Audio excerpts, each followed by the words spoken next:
You're listening to Gray Area, the case of the Hellhound Homicide, from the files of Gray Gaines, Book Number 2, written by R.L. Akers, narrated by Marcus Freeman.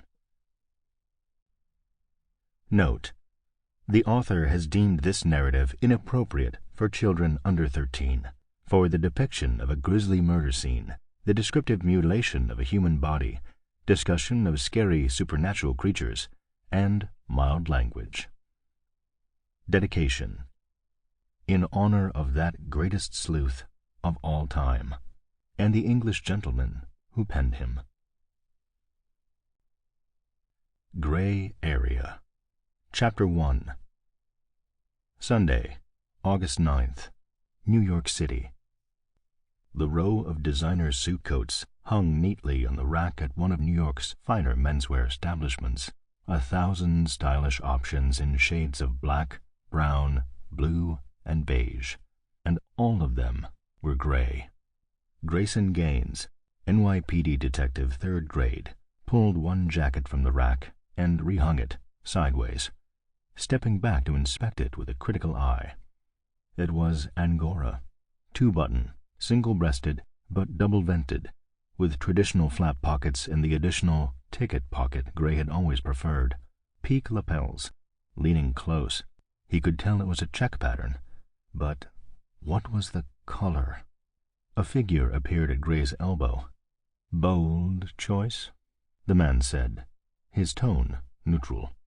Gray eyed him. "Good bold or bad bold?" Of late, he'd heard the word bold applied to his clothing choices more than he cared to. That's why he was here. The man smiled without giving anything away. "That depends on the message you're trying to send." Yes, this guy was clearly a salesman. The detective sighed internally, turning back to inspect the suit coat. It was a European cut, trendy, to be sure, but bold? Yes, the peak lapels might be considered bold, or, for all Gray knew, the jacket was bright red, with the check pattern stitched in forest green and plum. That would be the kind of boldness he was trying to avoid. Gray had always taken pride in his wardrobe, and though he was one of the younger homicide detectives at the precinct, he used to think he set a good example when it came to appropriate professional attire.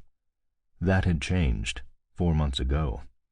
Since losing the ability to distinguish color, he was sure some of his ensembles truly had been bold, and while that didn't embarrass him like it once would have, he found he little cared about mundane matters like clothing these days. It did represent a very real danger. His color blindness was a result of the injury he'd sustained the day his wife, Rose, was murdered. Gray himself had taken a terrific blow to the head, which had robbed him not only of his ability to perceive color, but also his ability to recognize faces, and even his ability to see clearly in daylight.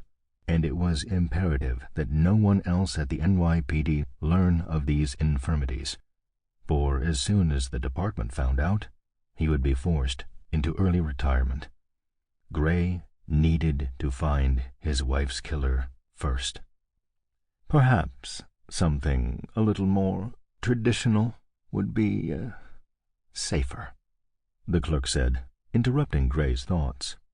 The detective realized that, while he himself had been inspecting the jacket, the man had been inspecting him just as closely. Was Gray mismatched at this very moment? He really should have worn jeans and a t-shirt. That, at least, was hard to mess up. Returning the bold jacket to the rack, Gray turned to the salesman and steeled himself. "Can you help me out? I admit, I don't really know anything about dressing up." The clerk continued eyeing him for a long moment, no doubt wondering why Gray didn't just go to a department store.